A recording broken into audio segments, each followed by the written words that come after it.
Hello, folks. It's a pleasure to be here today. I'd like to start out with a notion that some people find a little hard to accept. There's very little that's natural about agriculture. Agriculture can actually be best described as the manipulation of DNA of plants and animals to suit our needs. There's very little natural about it. Now, with that in mind, let's start going through the slides here. Are we ready to go here now? No, I don't have access to the PowerPoint at this point. There we go. If you look at a natural weed like brassica, we changed the DNA of that to, we're still not getting it active here. No, it's not working well. We changed the DNA of brassica to create kale about 500 BC. And then by changing the DNA of kale, we got cabbage and kohlrabi. And by changing the DNA of cabbage, we got cauliflower. By then changing the DNA of cauliflower, we got broccoli. And unfortunately, at this point, people made a bit of a mistake and they created Brussels sprouts. And I'm a little bit sorry about that. Not everybody's perfect. But having said that, you can see that there's a wide variety of changes to the phenotype of the plants, and that's directly because we changed the DNA of this food. Now we seem to have a bit of a lag on the changing of the slides. Most people in the public think that all breeding is done by just simply crossing pollen between species. In actuality, we've used a variety of technical means to create new crop varieties. And one of those is using ionizing radiation mutagenesis. This is a typical radiation breeding facility. As you can see, it's about 600 feet across, and you can see the crops in rows around it. In the very center of that is a radiation source. So once the crops are near harvest time, everybody gets out behind the shielding, and they open up and expose all the crops in there to ionizing radiation. Now, it completely bombards the DNA of everything inside there. They then put the shielding back, and then they harvest the seeds from these crops. Because there's large changes in the DNA, most of the time the seeds are sterile. But every once in a while, a seed will have a DNA change that is not quite as severe and will produce a new variety of a crop. These new crops then move their way into the food system with very little testing at all. In fact, there's over 3,000 commercial varieties of crops on the market that were bred in this method. We also use a variety of chemical means to do the same thing and change the DNA. There's a test that goes on to determine what exactly was changed at the DNA level. Now, of course, this is very different from GE crops. A bit of a lag here. The next slide shows a cartoon of how you would look at the entire genome of, in this case, rice. So, entire genome of rice. Everywhere you see a yellow, it could be mutagenesis using other ionizing radiation or chemical means. Everywhere you see pink, we use recombination or bringing in DNA from other species. Everywhere you see a dark blue, we've actually moved large chunks of the DNA around the genome so it'll be regulated differently. And everywhere you see the light blue, we've lost large chunks of the DNA. At the end, if you look at the bottom on the left, you see that most of the entire genome has been radically changed by breeding methods over the time. Now, all of these would be considered traditional breeding methods, and nobody seems to bat an eye about these massive changes to the DNA. But if you add one or a couple genes using genetic engineering, all of a sudden this becomes a new threat. The reality is, genetic engineering is by far the most precise method we've ever used to change the DNA of our food, and it also is the least disruptive method of breeding out of all the types of breeding that we do. Okay. If you look at the history of agriculture, even in the last 50 or 60 years, there's been a huge advancement both in the amount of food we produce, well over 200% rise in the amount of food since I was born, as well as the quality and the reduction of environmental impacts. All of these are done because of one word: technology. Technology has allowed farmers today to produce far more food on the same or less land more sustainably. But not everybody is a fan of technology. There's always been critics to technology. And I like to quote Carl Sagan here. He said it quite well. We've arranged a global civilization where almost everything crucially depends on science and technology. We've also arranged things that almost nobody understands: science and technology. This is a prescription for disaster. We might get away with it for a little while, but sooner or later this combustible mixture of ignorance and power is going to blow up in our faces. Well, I would argue, in fact, that in the case of genetically engineered crops, or GMOs as most people say it, that's exactly where we are today. I can't seem to move the slides along, so I'll just carry on talking. There we go. Now we're getting a bit of a lag here. Sorry, folks.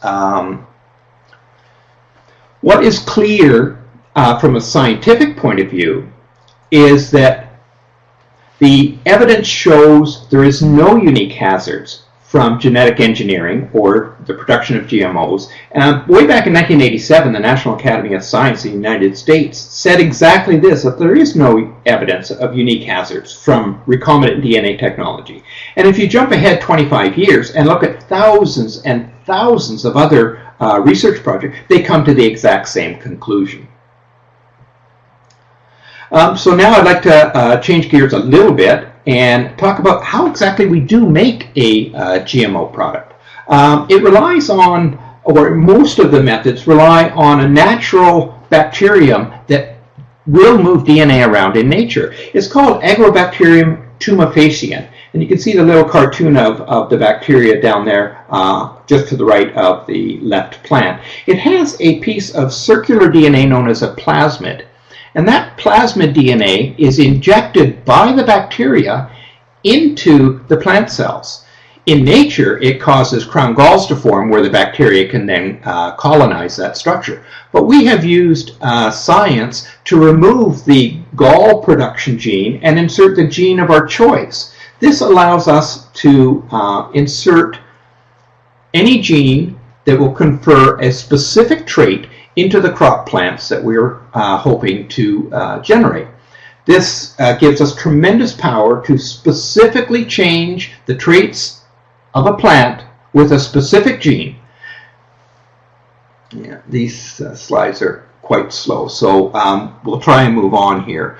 Here we go. If you see on the left, we've changed the natural bacterial DNA to include a gene that we want. This in turn puts the plasmid DNA with our engineered gene into one cell. We then grow up that one cell to produce an entire plant where every cell in the plant then contains our gene of interest. This is, in fact, how we produce many transgenic plants today. Although new technologies are coming online now that will radically change even this method of engineering new genetically engineered crops. We often hear in the public that genetically engineered crops are not tested or very poorly tested, and the public is at risk. Well, this simply is not true. This picture shows it very clearly what actually happens when a company wants to make a genetically engineered crop and then bring it to market. On the right is a folder with all the tests that have to be done in order to commercialize a particular variety of flax. On the left are all the tests that had to have been done when one herbicide tolerance gene was inserted into this flax. So you can see there's a huge amount of testing that had to be done in order to commercialize this now transgenic variety of flax in Canada alone. If you wanted to move this across the border into the United States, it would be an equally big stack as well in order to get that permission. We look at a variety of different testing scenarios. We look at the human health issues, and we look at nutritional components. We look at toxicology components. We look at compositional components. we look at a variety of aspects of the food from the GE crop before it's allowed to be commercialized. And one of the things that people often are said is that GE crops represent a new allergenic potential, that they could cause allergies in the public. Well, the reality is GE crops are the only crops that are tested for potential allergens before they're commercialized. No other type of crop breeding even looks at this aspect. To date, there's not been a single documented case of an allergenic response to a GE crop or derived food in the history of GE crops. The other aspect that we often hear is not done is that the GE crops represent a risk to the environment. Well, the testing for environmental issues are equally stringent. In fact, if you look at the USDA data, over 20,000 different field tests looking at different aspects of environmental impact are looked at for GE crops that have come to the market. So when you hear that somebody says that there's not enough testing or there's no testing and these crops are just brought to market, I want you to remember the picture of that stack. Remember what this looks like. This shows the reality of the testing that goes on for every GE crop before it comes to market. I like to ask people when they say there's no testing, I like to ask them, okay, so what tests would you like to see added to the evaluation of GE crops that are not already being done, and why? It's a very telling response when I ask that question. I recommend you think about that in the future. So now I'd like to shift gears a little bit and talk about the types of genetically engineered crops that have been a mainstay in agriculture for the past 20 years. The first one deals with herbicide tolerance. We insert herbicide tolerance genes, back it up one please, into a crop. This allows the farmers to then plant their crop, allow the seeds to grow up to a few inches along with the weeds. They then spray the entire field with environmental low impact herbicides which kill the weeds, leave the crop untouched, and equally important, they leave the soil undisturbed. This then is a great benefit for the farmer for weed control, as well as the environment where we don't disturb the soil, or what's known as no-till agriculture. Now, one of the things that people often hear is that there's been a huge explosion in the applications of glyphosate, which is the primary herbicide resistance gene that is found in GE crops. That's true, but what's not taken into consideration is a large number of older, more environmentally older chemistries that had larger impact on the environment are no longer used because the farmers have switched to glyphosate. Next slide, please. Okay, there we go. So you can see here's just four of the commonly used herbicides that were used broadly, and as you can see, there's been dramatic effects on, or dramatic reductions of all four of these herbicides once herbicide-tolerant GE crops came to the market. Now, the other thing that we often hear about herbicide tolerance genes is we're creating what are called super weeds. Well, first off, the weeds aren't super. The weeds have just acquired a resistance to a particular herbicide. Resistance to herbicides is as old as agriculture itself. And in fact, if you look at some of the older chemistries before the introduction of herbicide tolerance genes, for example, ALS, there are actually 4 to 5 times as many ALS-resistant weeds in the literature, well documented, as there are to glyphosate-resistant weeds. Now, having said that, it doesn't mean that farmers have done a particularly good job at managing the herbicide tolerance issue. Because resistance will develop in anything, and if farmers continue to rotate the same selective pressure using glyphosate-resistant crops followed by glyphosate-resistant crops followed by glyphosate-resistant crops, you will add selective pressure to generate glyphosate-resistant weeds. So I think farmers have learned their lesson in this respect and are learning how to use multiple modes of action for weed control. And I think with these changes in mode of action, that the farmers who use these products will see a better outcome and a slowing of the development of resistance to these low impact but highly useful herbicides. Now we hear about glyphosate a great deal today because recently a program at the WHO declared that glyphosate was a carcinogen. This goes against decades of research from all around the world. And in fact, if you look at WHO itself, 3 of the 4 programs who actually look at glyphosate do not consider glyphosate a health issue and do not consider it to be carcinogen.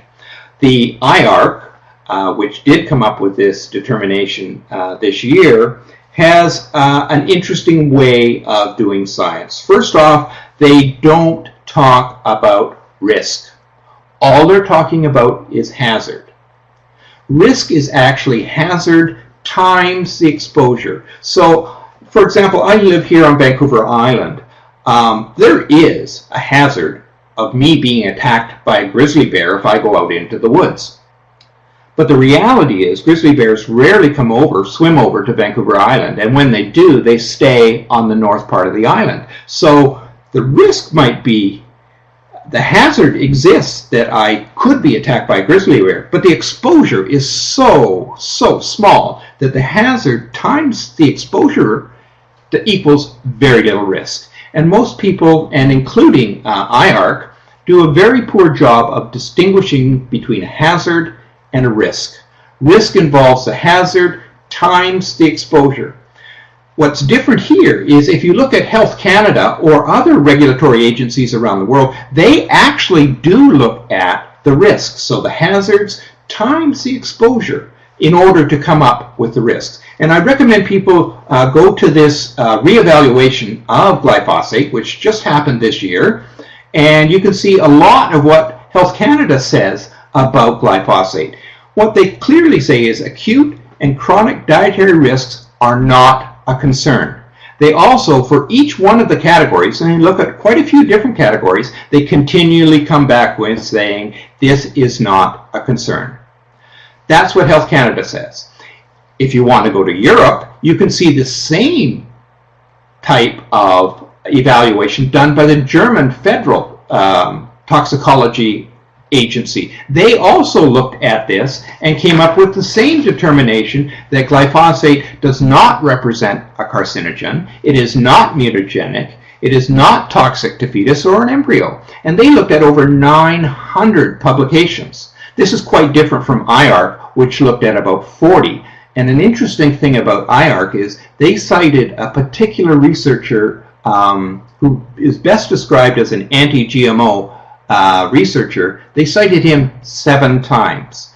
But if you look at those cited papers, the European Food Safety Agency rejected all of them as not properly done science. So there seems to be something going on with respect to IARC and their movement towards this determination that glyphosate represents a risk. The other thing that people don't realize is IARC has looked at over 400 compounds for their potential to be carcinogens.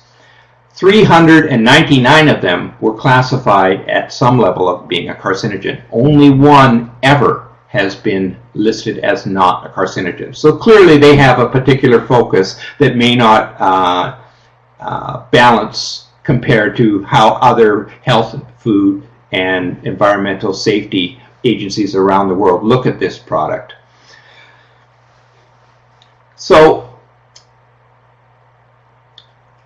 the next thing I'd like to talk about is the other type, the main type of GE crop that we find planted around the world. And it is very popular as well as the herbicide tolerance one. This one is insect resistance. It relies on particular proteins that are found in soil bacteria that are selectively toxic to certain insect species. So if you know the species of insects that represents a pest to your crop, you then find a particular Bt protein from the bacteria, put it into your crop. The crop then protects itself from the insect pest and allows the farmers to have better yields at the same time as dramatically reducing the amount of broad-spectrum insecticides that they spray on their fields. Clearly, this is a win for the farmer as well as the environment.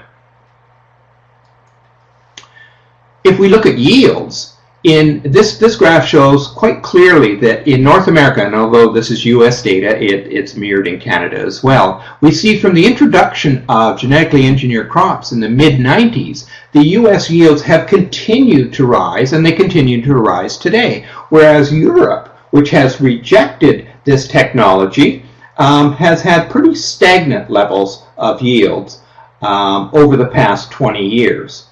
We're going to 9 billion people in the next 40 years or so. We're going to need to increase our food supply, production-wise, by 60%. We're going to need this technology if we're going to produce more food on the same or less land more sustainably. Along with weed pressures and insect pressures, there's a variety of diseases that affect food crops, whether they be bacterial, viral, or fungal. This particular shot shows how we were able to, by inserting one gene from a viral pest into papaya. The viral pest is known as papaya ring spot virus, and as you can see in the foreground, it's very devastating to the papaya plant if it's not protected. By moving one gene from the virus into the plant then protects itself from these viral pests. What's not clear to the average person is when you're trying to protect your crop from other bacteria or viruses, or in some cases funguses, you have to try and target the insects which are actually bringing the pests to you. So large amounts of broad-spectrum insecticides are used to try and knock down the insects that would actually bring these pests, these pathogens to your crop. So if you can grow a crop that protects itself, again, you can dramatically reduce the amount of broad-spectrum insecticides that are sprayed on your crop. Surely this should be a win for everybody's point of view. Unfortunately, it's not always seen that way. The other thing that I'd like to talk about is fungal resistance. Very soon, we're going to see the first fungal-resistant, genetically engineered crop come to market. And that will be a tremendous boom, as farmers will not have to spread fungicides in order to protect their crop. So clearly we can see from this slide that genetically engineered crops have been widely successful and adopted overwhelmingly by farmers in North America.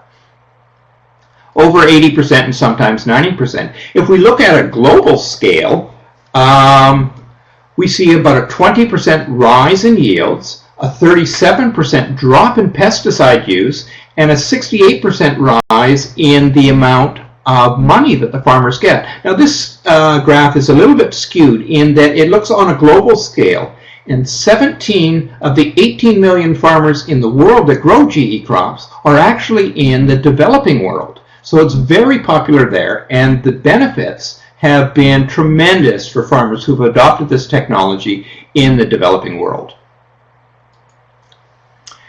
To sum up what the science says, I think Health Canada states it very well. The overwhelming body of scientific evidence continues to support the safety of genetically engineered crops and feed products. And however, when new information concerning the safety comes to light, they'll look at that. I think that's a pretty prudent way to approach. And in fact, Canada has a policy of plants with novel traits as our backbone for evaluating all new crop varieties. And the world is starting to look at this as a way forward.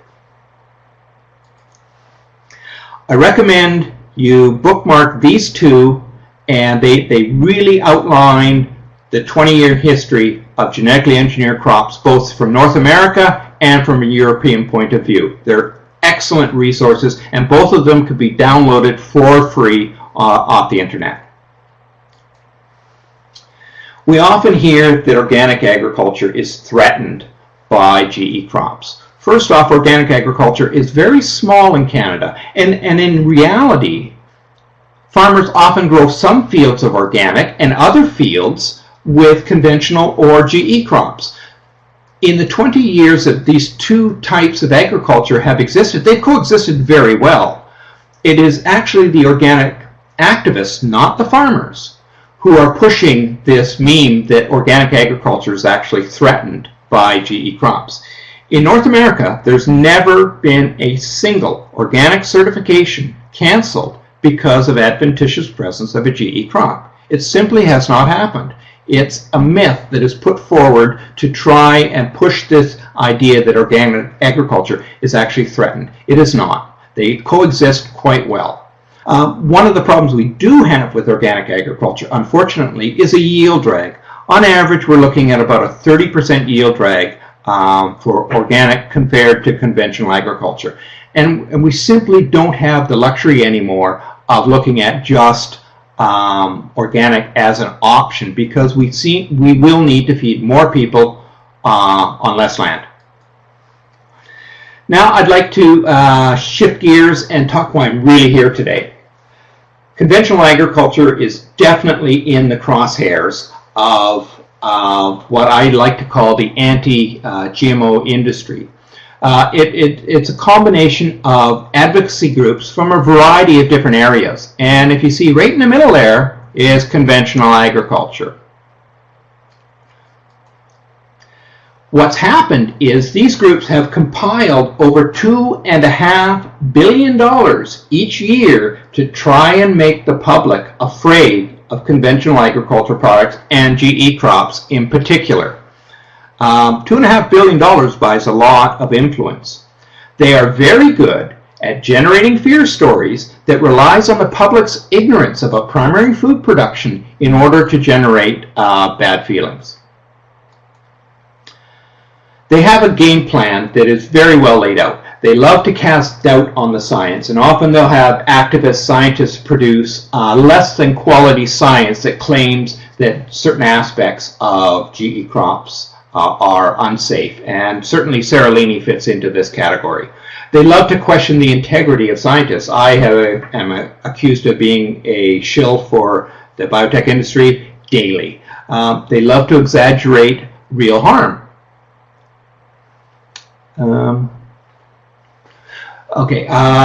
And they love to frame the debate as though it's one of personal choice. And without a doubt, GE food labeling is right where they want this to be. And they often love to magnify the disagreements between scientists, because no science is absolute. And they love to quote experts or non-experts as though they are. They love people like Dr. Oz or other celebrities who put forward less than credible information, but with a fear tinge to it. This anti-GMO industry has now made it very clear they're targeting young mothers. About 10 years ago, I had a conversation with a PR man from a biotech company, and his position was that their customers, the farmers, liked their product, and they didn't need to worry about the chatter about the negative aspects being put forward by activists. Well, we jump ahead 10 years and we see how well that worked. Not very well at all. And now they, of course, have changed their position and are now directly corresponding and communicating with the public to explain how this technology works.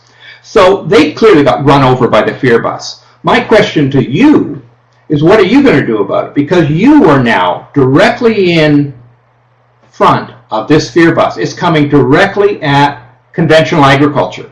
And if you take the same approach of not dealing with this directly, you will probably have the same outcome that the biotech industry had by ignoring this situation. So that's the bad news. The good news is, you guys know more about this technology than anybody. You know exactly why you use it, how it's benefited your farm, how it's benefited the food for the public. talk to the public. The public really wants to hear from you. You need to become part of this conversation. And when you talk to the public, a few basic rules: be transparent, tell them exactly what you're doing, be accurate, link to facts if you can, and be honest. You cannot be seen, if you're ever caught saying something that is not true, then your credibility is gone. It may take days, weeks, years, or decades to generate credibility, and farmers have tremendous credibility right now in the public's eye. You can use that. And the biggest thing, give context. Context, the average person simply does not understand how agriculture works. Tell them how your agriculture has changed over the past 50 years or over the past 20 years with respect to GE crops. Let them know why you do what you do and how it's benefit. Let them know how the new chemistries are allowing you to reduce the amount of chemistries that you use. 1 pound of neonicotinoids reduces the need for 5 pounds of older chemistry. And if you tell the public that when you do seed treating, you are reducing the amount of active ingredient by 99% compared to foliar application, the public will respond to that. They will like the idea that farmers are being sustainable in their activities. You guys know this, you guys do this, but the public doesn't know this unless you tell them. The public doesn't really know what GE crops are about, so show them what your fields look like. The fields look just like any other field crop, and that's the point. The context is what's missing in the debate. It's either fear or, in my case, I often put a lot of the scientific facts, which are useful, but the public wants to really hear from farmers, and that's where you come in. Some of the new traits that are coming in, I think I'm just going to pass by that one. The big game changer, of course, is the internet. In the last 10 years, there's been a huge spike in the public using the internet to get information. And social media is one of those places. And I encourage every one of you to get involved in social media to help tell what you know to be true about modern agriculture. Because the public is listening. These numbers are slightly outdated, and you can bet every one of them has gone up a couple years. The public now relies on the internet to get their information. You need to have a voice there. For too long, the activists have had the only voice on the internet, and it has skewed public opinion. You need to get involved and get your voices in there so that the public can see what's really happening in modern agriculture. Fortunately, that's happening. Many farmers are starting to do blogs and introduce their information that they know to be accurate to the public, and these are very well received. Now, blogging is not for everybody. It may be as simple as writing a letter to the editor when somebody writes an opinion piece in your local newspaper that is less than accurate. You write a letter back explaining what the facts truly are. Or if you hear on the local radio station somebody talking about some aspects of modern agriculture that you know are very slanted or not true, pick up your phone, call in, tell the people who are listening exactly what you know to be true about the agriculture. If none of that is appealing to you, then just bring people to your farm. Bring them to your corporate farm. Show them how your corporate farm works. Introduce them to the CEO. Introduce them to the chief financial officer. Introduce them to the main shareholders. Show them how you treat the nature in the environment. In essence, show them what you do on your farm. You do wonderful things, but the average person simply doesn't know how farms are actually. They hear these mythical things on the internet. Bring people to your farms. If that's the way you want to spread what you do, that's great, because once people come and see what you're doing, they're going to be very much in favor of what you do. If you want to learn a little bit about the science so that you feel a little bit more comfortable about it, I recommend these two books. Pandora's Picnic Basket on the left. It was written quite a while ago by a Canadian, but it's very good at explaining the science in layman's terms. And the book on the right, Tomorrow's Table, it's very clear we're going to need the best of every form of agriculture, and that includes organic agriculture. And this book looks at why organic agriculture and genetically engineered crops have far more in common than they have differences, and we can actually meld the two as we move forward to produce more food more sustainably on less land. I personally think the Canadian farmers are amazing. You produce over $50 billion worth of the best food in the world, and I have tremendous confidence that we will continue to do that in the future. And with that, I thank you for listening to me, and I'll be happy to take questions.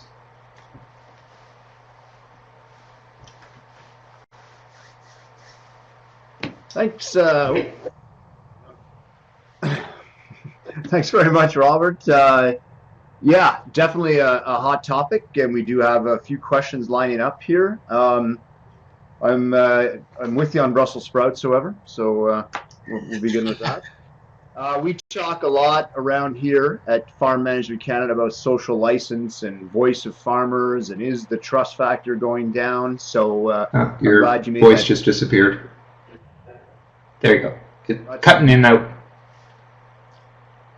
Okay.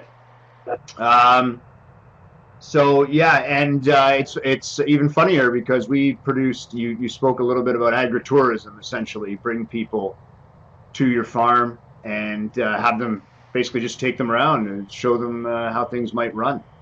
I'm going to start out with Carrie. Can you hear me now? Yes. Bob, can you hear me? Yeah. So Carrie asks, yes, where does present-day canola fit into the types of breeding? Canola itself was created by fusing two different genomes together, two different brassicas. So it is hardly a natural product. It was created in Canada, and that's where the name canola comes from, Canadian oil. Most of the varieties of canola that are planted today are herbicide tolerant. I would say 95%.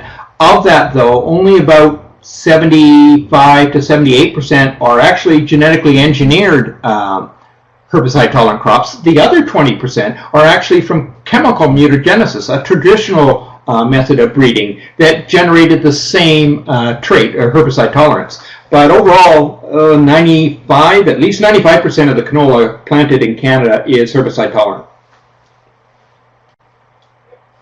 Thank you very much. You used a lot of big words, for sure, that I did not understand entirely. One of them, which I have heard of, is the glyphosates. And Ron Manette, who is our friend at the Saskatchewan Ministry, he's asking, does this mean that the glyphosates are an extreme risk to farmers, but low risk to the general public? No, in fact, that's not true at all. If you go to Health Canada's, they actually have a segment there that specifically deals with people who have significant exposure on their daily basis, farmers. And they make it clear that this does not represent, used properly, it does not represent a risk to farmers at all either. There was a very large study done by the National Institute of Health in the U.S. It looked at 90,000 different people who were applicators of these compounds, and glyphosate was one of them that they looked at, and they found no risks, no increased risks of any disease states for those people. So it does not represent a risk. When used properly, according to directions, it does not represent any increased risks to the primary applicator. Brilliant. One of in your everybody's attacking conventional farm little graphic. One of the groups I noticed was the Center for Food Integrity, and Becky's asking, what are your comments on the consumer trust model from the Center for Food Integrity, presenting shared values before facts and so on? I'm not familiar with that model per se. My advice on trust issues is that first off, you need to get involved in the discussion. If you're just sitting back going, why don't people understand? That doesn't help the public understand, because the public has a huge information gap about how primary production works. They simply don't understand. So part of it is explaining to them what you do and why you do it and how it relates to previous procedures. And with that, I think the public will very much move towards a favorable opinion of GE crops.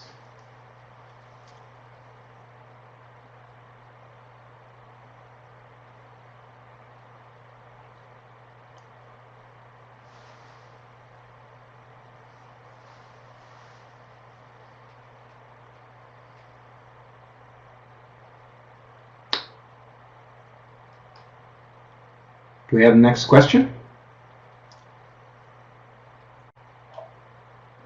Yep. Spencer's asking, producers are inherently short on time. Need to help bring the data together into quick and understandable, usable form, like a quick fact sheet that we can deliver. Is that possible? Is that something that you've come across before? I've seen small ones done. Usually they're done by industry, and so you'll see point-by-point bullets of 10 or 15 points that address certain aspects of agriculture. I would recommend people that you don't need to use the actual page that the industry will put forward, but the information in it is accurate. So there's nothing stopping you from reproducing that information in a format that you feel more comfortable, including the points that you want and disregarding the points that you think might not address. There's quite a few out there, and I think most of the industry websites will give you that kind of resource. I think me personally, I just want to kind of build on Spencer's question and statement. In your mind, and his point of farmers not having very much time is spot on. I obviously being in the industry, I know that. So who could be a voice? I mean, we find that the large corporations are the voice, and they're the ones doing most of the defending. Is there another party that you would recommend?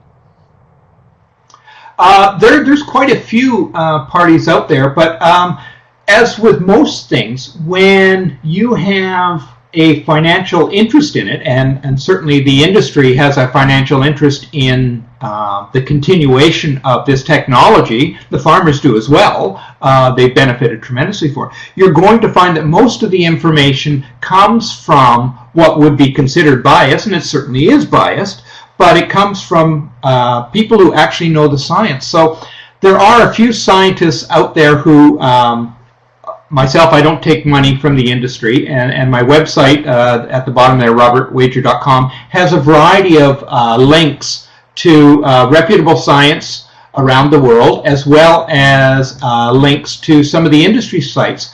One of the ones that seems to be very popular today is something called GMO Answers. And if you type that into a search engine, GMO Answers, you'll see I think there are over 1,000 different questions that have been posed by the public and answered by different experts from around the world. Some from industry, some from academia, and some from a variety of other points of view, including primary food production. So there are lots of links. The other two I put here are Dr. Cami Ryan's blog site. It's a tremendous resource site, and I recommend people have a look at that one, because it can steer you to a lot of good information from a variety of sources. Thanks, Rob. Ken is asking, you mentioned Europe has rejected GE and low yield, but the slide looked like increasing yield. Is this right?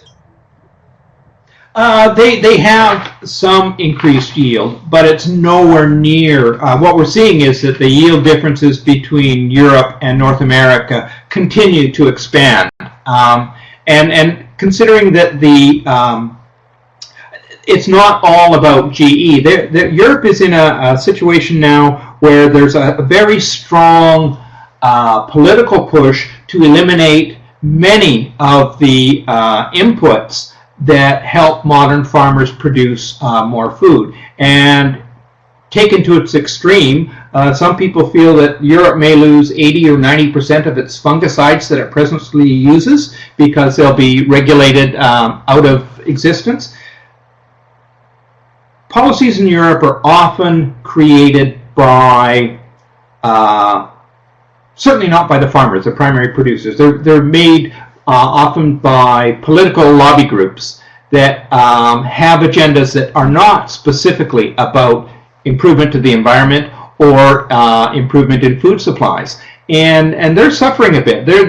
If you go to the European Academy's Science Advisory Council 2013 Planting the Future report, they say some really interesting things here. One of them is that there's a compelling case that GM crops can contribute to sustainable development goals with benefits to farmers, consumers, the environment, and the economy. So European science is exactly the same place that North American science is on this, but the politics in Europe are radically different. We're going to see, we saw that with the EU bloc-wide banning of neonics, and now it's come out that the science that actually was used to push that particular ban was less than high quality. So the politics of fear, and that's what it boils down to, is very powerful. And if farmers and people who understand the real science don't get involved in the debate, then politicians are left holding only the information that generates the fear, and they make policies based on that. And so it's really important that everybody here in North America make sure that you're part of the discussion. Spencer's picked on a very specific one that we do hear a lot about. He's asking, do GMOs actually increase allergies in our kids? No, there's no evidence anywhere that any GMO has ever generated an allergenic response.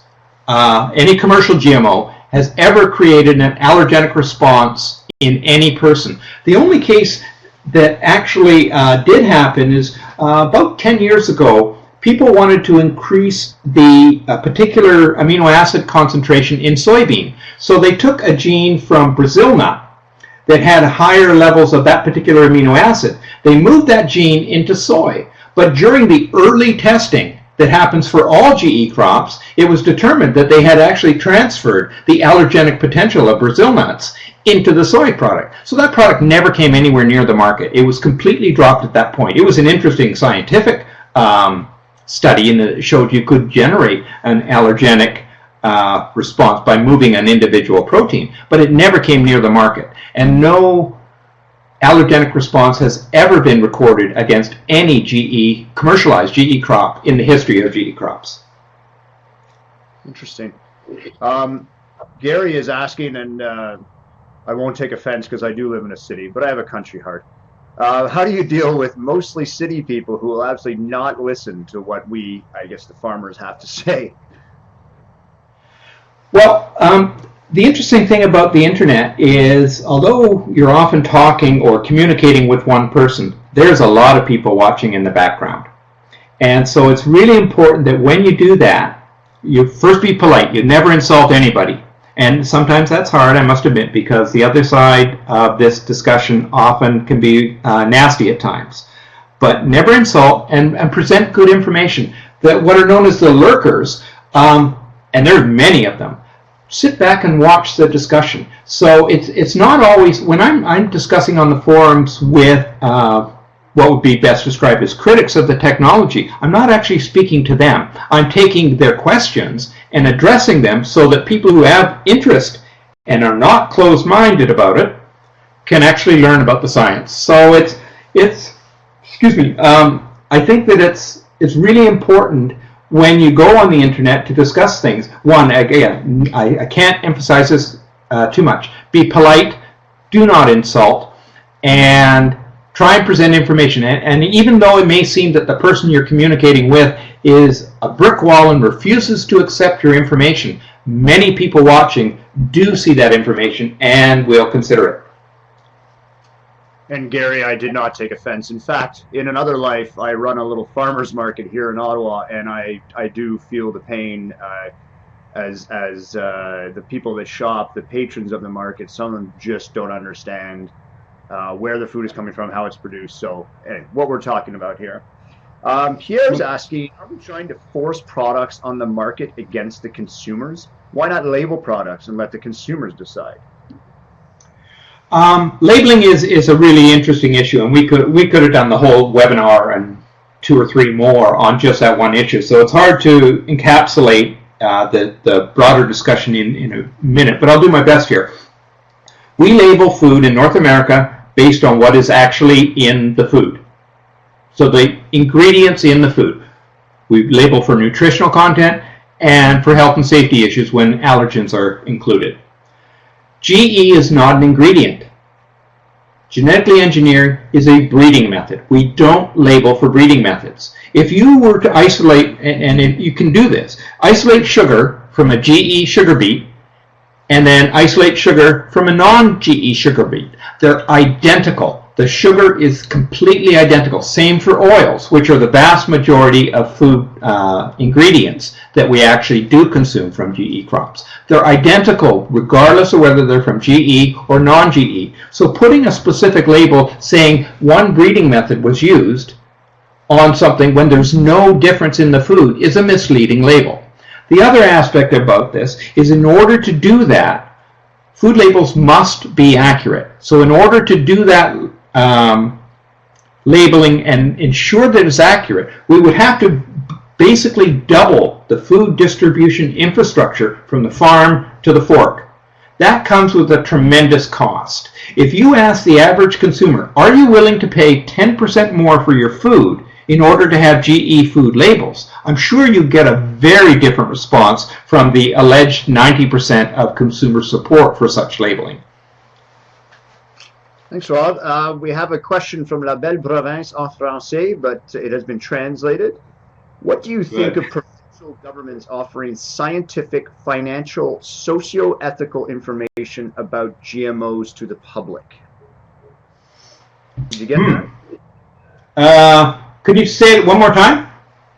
What do you think about provincial governments offering scientific, financial, and socio-ethical information about GMOs to the public? Well, this is a hot topic, and if the information is accurate, I don't see a problem. The public has a desire now, at least some of the public, has a significant desire to know much more about this particular type of crop breeding. Although in reality, 95% of the people care about quality and price when it comes to food in the supermarket. Those are their concerns. But having said that, this subject is now in the mainstream and the public wants to know more. Governments have a role in helping to make sure that good information, vetted information, becomes available to the public. And I think they can play a role in that as well. Leslie has a question about how she and others should tell the farming story to the huge followers of activists like the Food Babe. So she's taking a direct approach to the activists themselves. How would you go about that? Well, I do it on a daily basis. Forums. I go on and when a new story hits, usually there's a forum behind it, and then that's where the discussion takes place. Most sites that put forward stories about GE, whether it be positive or negative, or balanced, which sometimes you see, they will have a forum that is linked at the bottom of it, and that allows people to put forward other points of view with respect to some of the discussions that happen in a given journal. As for directly communicating with people like the Food Babe, you only get about 1 or 2 cracks before she'll ban you. If you pose good questions that she does not want to or does not know how to answer, she'll ban you. Unfortunately, that's a reality. But I encourage people to get involved in discussions on the internet, because almost every subject, paper there or article that comes up on the internet on the subject, and there's lots and lots, will give you an opportunity to become part of the discussion. And farmers can greatly benefit the public by adding their input in those discussions. Mike says, when all other arguments fail, the naysayers fall back to reliance on the precautionary principle. How do we respond to that argument? Okay, let me quote, let's see if I've got it here. I don't think I have it here. No, it doesn't. The precautionary principle in theory was useful. In fact, what's happened is it's been used to thwart anything people don't want to have happen. It's been severely abused at a political level. It does not look at both sides. The risk benefits, which is how we should look at all aspects of agriculture.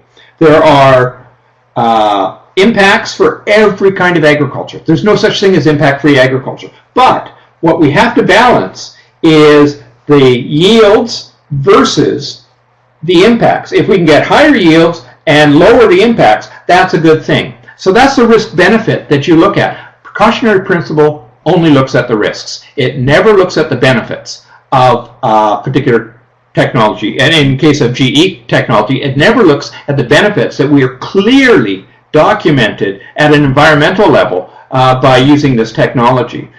The other thing the precautionary principle doesn't look at is what are the risks of not adopting something. And in case of GE, what are the risks of not adopting GE crop technology? And as we can see in yields alone in Europe, the risks are reduced yields. And now they're talking about reducing or eliminating animal feed that is primarily from GE crops into Europe. Well, that would result in, for their own numbers say, a 600% increase in the cost of meat to the consumer in Europe. Nobody talks about that, and yet they try and push this idea that you can have animal agriculture without GE feed, which Europe imports 40 million metric tons of GE crops every year to feed their animals. So they're far from banning GE crops. They use them a great deal. They just don't include them in their non-tariff trade barriers that they put up to a variety of GE crops for planting in Europe. I'm one of those fun guys with celiac disease at the party, and I'm guessing Sue is as well, because she has asked, what is your opinion on the possible link between the changes in wheat over the last 50 years and gluten intolerance? That's interesting. I saw a report recently out of Saskatchewan, I believe. There's a wheat researcher there who looked at all of those things, and there is no difference. The wheat is actually the same for the last 50 years. So although it's a myth that gluten, and there's two, gliadin and I've forgotten the other one, proteins, those levels have remained pretty static over the last 50 years, so they haven't gone up at all. Although we hear a lot more about it today, and I certainly feel for people who suffer from celiac, but the incidence of celiac has not gone up in the last 50 years. What we're seeing is a myth that is then, well, it sells books. You got the Gluten Belly and a variety of books and speaking tours and stuff. People are making money off the fear, when in actual the science shows clearly that with respect to these known allergens, it hasn't changed much in the last 50 years. Thank you. Becky has asked, should we be highlighting the newer GE crops which benefit consumers directly, example, Arctic apples, instead of those that benefit producers, like corn? Again, I was running a bit short on time, and so I didn't have that slide. But yes, absolutely. The next generation, I'm going to back this up a bit, the next generation of crops that are coming on the market, the Arctic apple there. Wonderful. We're using apple genes to control apple genes in apples. Now, the critics have a real hard time trying to make that sound scary, but that's exactly what we're doing. Apple genes controlling apple genes in apples. In the case of the potato, it's potato genes controlling potato genes in potatoes. And the other one that's really interesting, and I mentioned this a little bit, is very soon we're going to see the first fungicide-resistant GE crop coming to the market, and it's going to be a potato, and it is late blight resistant. They've taken potato genes from wild potatoes from South America and moved those resistance genes into the modern potato. So now we can have the modern potato with all its characteristics that we like, the russet potato, for example, all the characteristics that we very much like, but it will also have less browning, so no bruising and such, so that we reduce the waste that happens during the production, and we'll have a situation where the farmers can get better yields with reduced impact of fungicides. And fungicides are some of the highest environmental impact of any of the inputs that farmers have to use. But without them, you get very little or no yield at all. I mean, the late blight showed very clearly what happens to a potato crop when it's annihilated. So these are products that the consumer themselves will benefit from. These are direct to consumer products, and there's many more in the pipeline. I think it's a great idea to help the public see this. The other one that most people don't think about is every diabetic in the world today, with very few exceptions, owes their life to GE technology. Insulin, human insulin, is made in bacteria. It's definitely a genetically engineered product. And so people around the world have been benefiting from this product for a great many years. And in fact, 60% of the new medicines that are coming on the market are also a product of genetic engineering. So the public can benefit tremendously, and has benefited tremendously from these. But highlighting these new products that are direct to consumer, the Arctic apple and the non-browning potato, great idea. The public will respond to this because generally they don't know the pressures that it takes to produce food. The primary producer has to worry about. And so the idea that there are engineering that deal with those things doesn't really resonate with the public. Tell them something that is important to them. An apple that doesn't go brown is a perfect example. Indeed. I have another translated comment, so I'll read it out to you. It's a bit longer than the first one, and it's more a comment than a question, but please feel free to comment on the comment. There are many similarities with the animal welfare record before the involvement of anti-meat groups and the need for the players in the ag sector to be more involved in discussions. There must also be scientific and neutral information in both themes. Okay,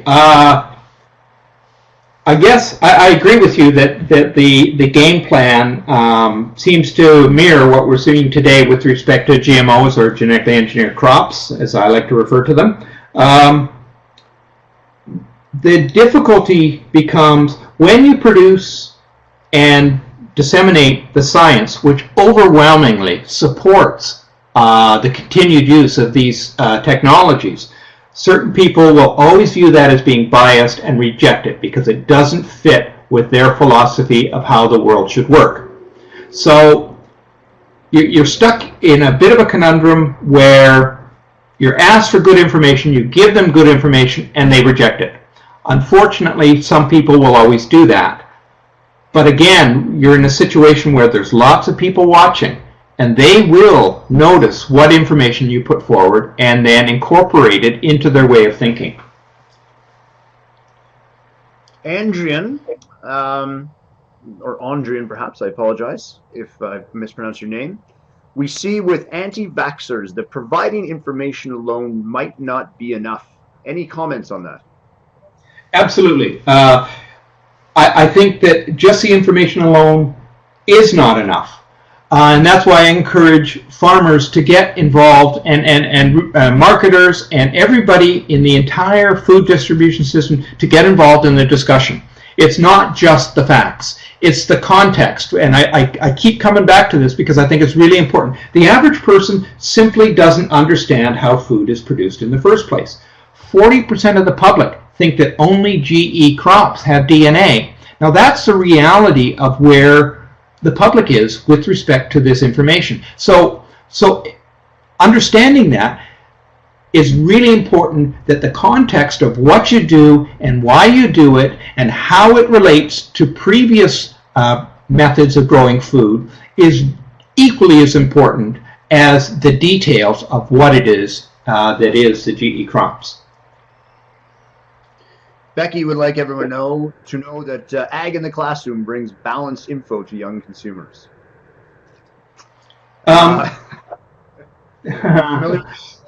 In most parts of the country, I would agree with that. I'm not sure I agree with it in all parts of the country, and I'll just leave it at that. Okay, very diplomatic of you. Our friend Wayne has asked, he says, thanks for your presentation, Robert, and then goes on to ask, does the public understand that the healthy oil aspect of canola has not been altered and has very healthy profile? Your comments, please. Probably not, and I think that's one of the areas where the engineering has been for a trait that directly benefits the public, and yet we don't hear much about that. We hear that canola oil versus other oil are compared.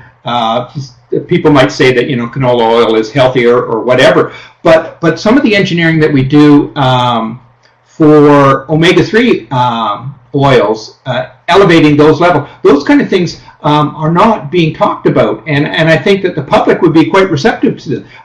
We hear a lot of nutrition today about omega-3 fatty acids and how they're important in a healthy diet. Well, we've certainly already got products on the market that have enhanced omega-3 fatty acid profiles. That should be a selling feature. Make it part of your advertising theme. It makes perfect sense. The public will respond to that. Danielle has a sentence here. I believe I can turn it into a question. I think she's asking which commodity groups are using the GE technologies? Canola, soy, corn, cotton, sugar beet, and a couple squashes. Those are the traits, and potatoes very soon, and apples very soon will come on the market. So those are the main. Commodity-wise, it's canola, corn, soy, and potatoes are probably, and sugar beets would be the commodities. I'm not sure when the next attempt at bringing wheat to the market. It will probably be a fungal-resistant variety of wheat, which is definitely a benefit to the consumer because fungal toxins are some of the nastiest things on the planet. But I think that it sounds like that's at least 5 years out yet.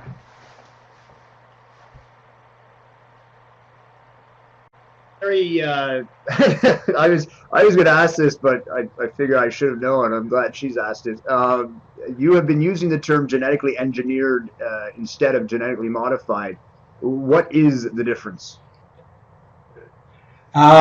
Well, genetic engineered crops involve the use of recombinant DNA technology to selectively move individual genes between species, or what we're going to see in the very near future, products coming to the market where we actually turn on or modify genes within the crop by itself without moving any genes in from other species. Genetically modified refers to the fact that everything we've ever eaten, with exception to wild nuts and berries, has had its DNA modified by humans. We've changed the very DNA of our food over time in a very random fashion, and then we select for the traits, the changes that we like. And so all food has been changed dramatically over time at the DNA level. That's why you don't see wild cows walking around anymore. And you certainly don't see a variety of the foods that were present 500 years ago. They've changed dramatically to what we eat today, and unfortunately that includes Brussels sprouts. Barbara has started out with a comment on a previous question and suggestion, and then she has a question, so I'll just go and read them in a row here. The actual issue is really about corporate control, not the science, so it would be better if a fact sheet came from scientists or farmers.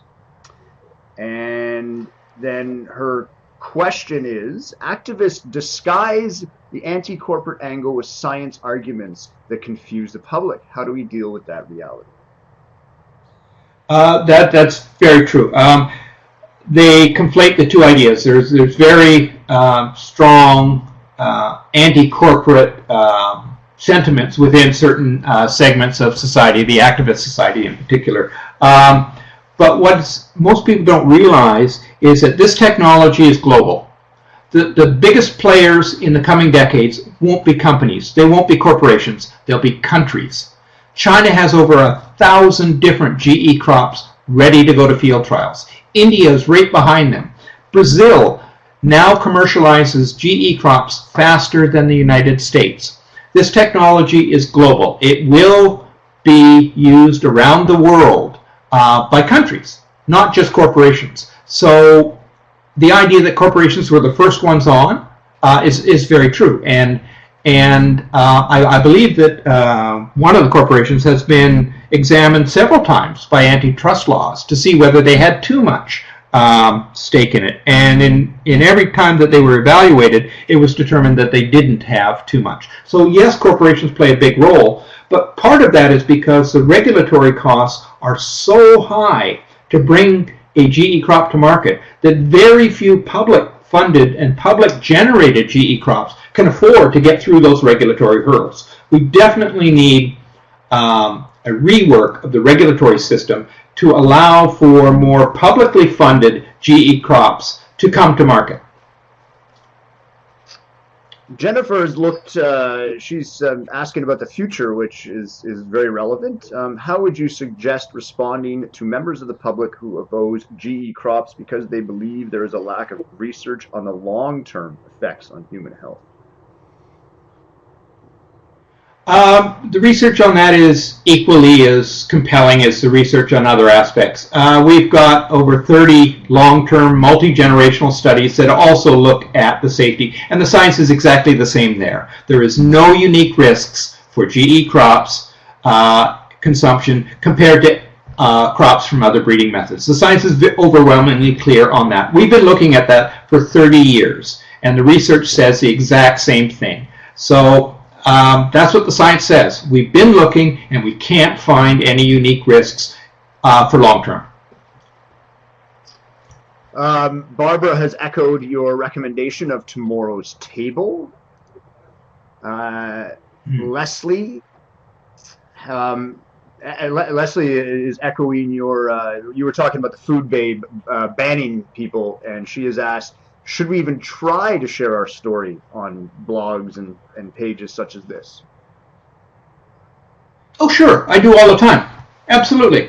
Because not everybody who visits those sites has a closed mind. Lots of people go there because that's where Google takes them. I mean, one of the things that's unfortunate today is Google, and they're apparently trying to fix this, they have an overwhelming bias towards negative sites about this subject matter, and they claim that they're trying to fix it, and we'll see in time whether that happens. But what that means is when the average person goes on Google and wants to learn more about this, they end up going to those sites. So it's good that there is counter opinions being put forward on those sites. Sometimes they last. You'd be surprised. Some of these sites actually allow me to post continually on them in the discussions. So I encourage people to go there. And until you're banned, why not? All you can do is hope to spread what you know to be good information, and some people will take it up. Excellent. You stated, Ron has gone to your comments on Europe. You stated that European ag policy is often dictated by lobby groups rather than by farmers.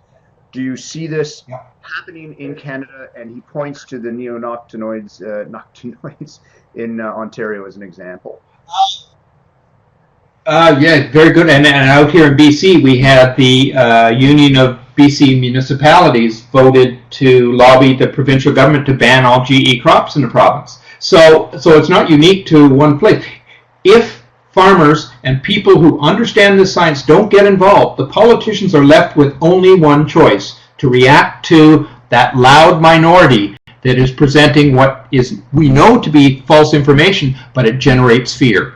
Fear motivates politicians to do something. So it's really important that everybody get involved, and if that means discussing it with your local MLA or your local MP, that's a great idea. I highly encourage that. If you don't, then the only voices people hear who make policy will be those of the negatives. And that's how we get things like the Ontario government banning neonicotinoids or the BC government, Union of Municipalities deciding that we should ban all GE crops in the province. I was part of that discussion in it, and it's really interesting. Politics plays a very interesting role in these kind of things, and I have a fair bit of experience dealing with municipal governments, and some provincial and some federal. And it's clear that if they don't have good information, and you out there know the good information, you know what you do and why you do it, you need to get that information to the politicians, or they're stuck with having to do something with limited or bad information. And that's how we get bad public policy. Thanks, Rob. Danielle is back, and she's asking, can you speak to the advancement on GE technology Canadian markets with the recent changes with Bill C-18, and that is the Agricultural Growth Act? To be honest, I'm not familiar with the specifics of that have changed with respect to our long-standing policies. If she could reword the question about any specifics, I'll try and answer it. Sure, we'll see if she chimes back in. Spencer is giving you a thank you, and about your comments of getting tooled up and get engaged in the communication and understanding of our industry. Moving on to Claudette, the discussion to date has closed many minds. How do we crack those open?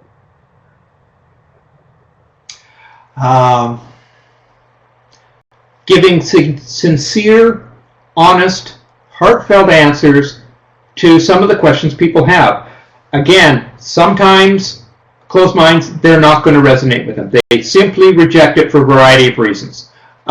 You can't worry about them, but you can use them in a public forum to demonstrate to all the people who are watching beside that silently what the good information is. And I often encourage discussions directly with these people who I know full well will never change their minds, but I love them to paint themselves in a corner with their own positions. They're very good at it, and so you let them do that. You let them use their own words against themselves, and it happens a lot. So be honest, be polite, and enjoy when these people dig holes they can't get out of. Ken asks, isn't a lot of opposition really about creating non-tariff trade barriers? In Europe, absolutely. It's about protecting European agriculture, without a doubt. You got to remember that on both sides of the Atlantic, dollars are used to subsidize particular ways of doing agriculture. So in North America, you've got the subsidies going to large corporations and such, who then have sway with politicians. But in Europe, you have the subsidies going to the individual farmer, who will get maybe 200 euros for having a cow, just having a cow. And there's a variety of other subsidies. So in both cases in Europe, the politicians are very reluctant to change policies because the farmers are getting direct subsidies by keeping out the competition's product. And in North America, the politicians aren't going to move because they're lobbied strongly by large industries. And so in both cases, although the money goes to different places, the politicians are still responding to those lobby groups. It's a very good segue, and I know you're a man that has handled his fair share of controversy, so I'm sure you can handle Yussi's couple of comments. He says, as a European, I must correct your remarks of GM feed and 600% cost increase. This is false. And there is a second comment. And he says about the potato trials in Belgium, they showed that most of GM potatoes don't have long-term resistance of blight.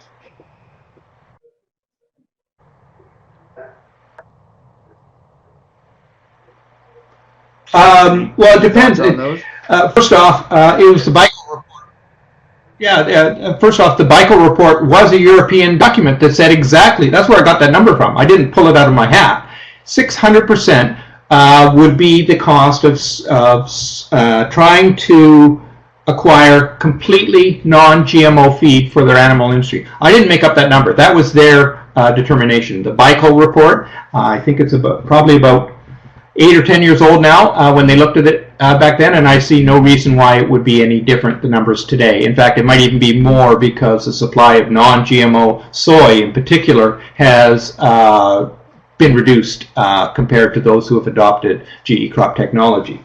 As for the individual cultivars of disease-resistant crops, clearly we have to have something that has long-term sustainability, or it's not a viable option.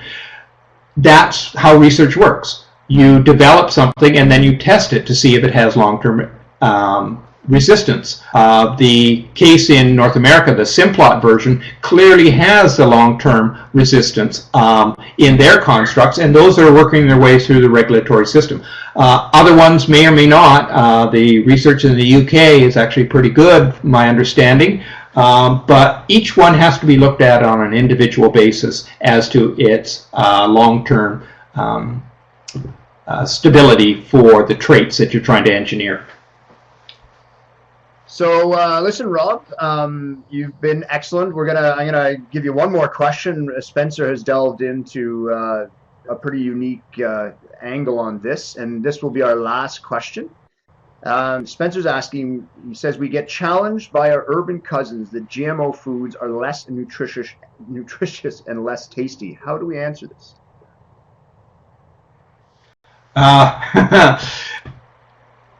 All blind taste tests have found that there's no difference. The biggest variable in taste in blind taste test one after another is freshness. Freshness dictates taste. People will claim many different things. If I would set up, if you have the ability, set up a little test where you have a GM crop and it's similar, hopefully isogenic comparator side by side, and have people blindly test them. There's quite a few things on the internet that look at this type of testing, and invariably those who think one type of agriculture produces a better tasting food product are finding that in fact that's not the case. The big difference is freshness. Rob, did you have any final comments you'd like before I take over the camera?